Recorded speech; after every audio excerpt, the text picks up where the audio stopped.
Hello friends, स्वागत है आपका हमारे यूट्यूब चैनल पर। फ्रेंड्स, आज के इस वीडियो में हम बात करेंगे कक्षा 8 विषय सामाजिक विज्ञान भूगोल के संसाधन और विकास के अध्याय संख्या 5 मानव संसाधन, जो कि एनसीईआरटी द्वारा सिलेबस पर है, जिसके अभ्यास के कंप्लीट प्रश्न उत्तर आज के इस वीडियो में हम सॉल्व करेंगे। चलिए शुरू करते हैं। पहला प्रश्न है, निम्नलिखित प्रश्नों के उत्तर दीजिए। प्रश्न संख्या 1, लोगों को एक संसाधन क्यों समझा जाता है? आंसर लिखेंगे, लोगों को उनकी मांगों, क्षमताओं और नए संसाधन बनाने की क्षमताओं के कारण एक संसाधन माना जाता है। अगला प्रश्न है, विश्व में जनसंख्या के असमान वितरण के क्या कारण हैं?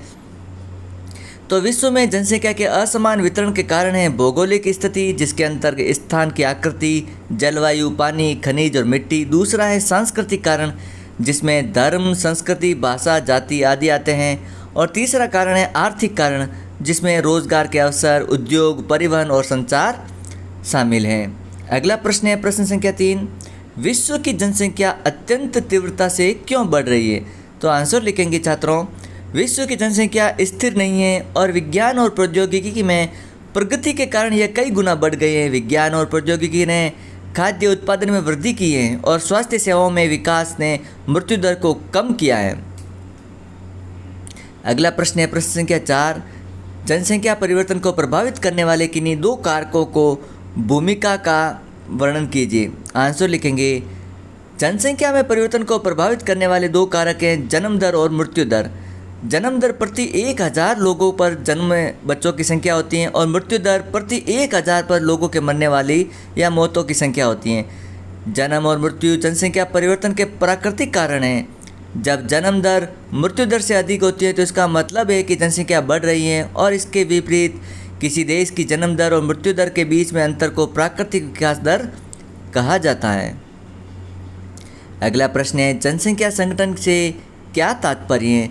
आंसर लिखेंगे, जनसंख्या संरचना से तात्पर्य जनसंख्या की संरचना से है। जनसंख्या की संरचना में हमें यह जानने में मदद मिलती है कि कितने पुरुष या महिलाएं हैं, वे किस आयु वर्ग के हैं, वे कितने शिक्षित हैं, वे किस प्रकार के व्यवसायों में कार्यरत हैं और उनकी आय का स्तर और स्वास्थ्य स्थितियाँ क्या हैं। किसी देश की जनसंख्या संरचना का अध्ययन करने के लिए एक दिलचस्प तरीका, जिसे जनसंख्या पिरामिड कहते हैं, उसको देखना होता है, जिसमें आयु लिंक पिरामिड भी कहा जाता है।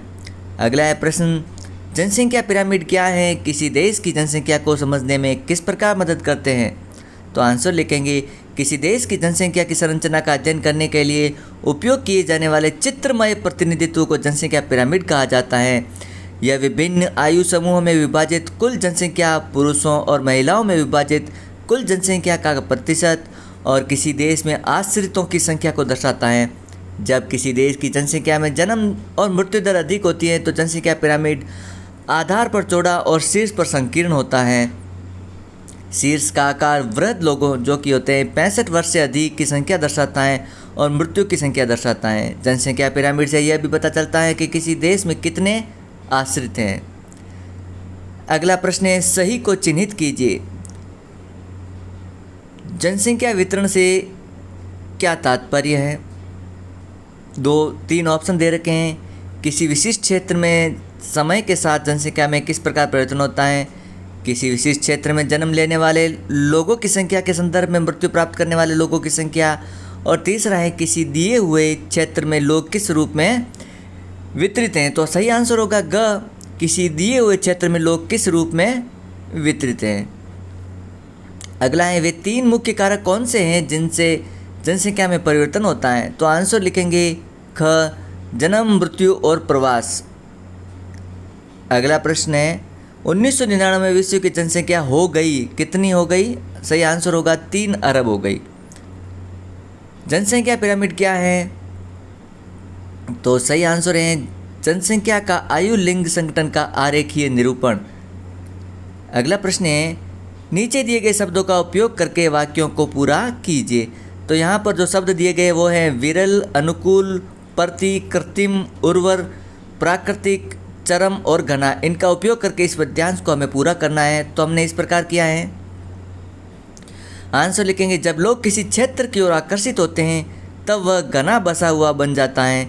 इसे प्रभावित करने वाले कारकों के अंतर्गत अनुकूल जलवायु, प्राकृतिक संसाधनों की आपूर्ति और उर्वर ज़मीन आते हैं।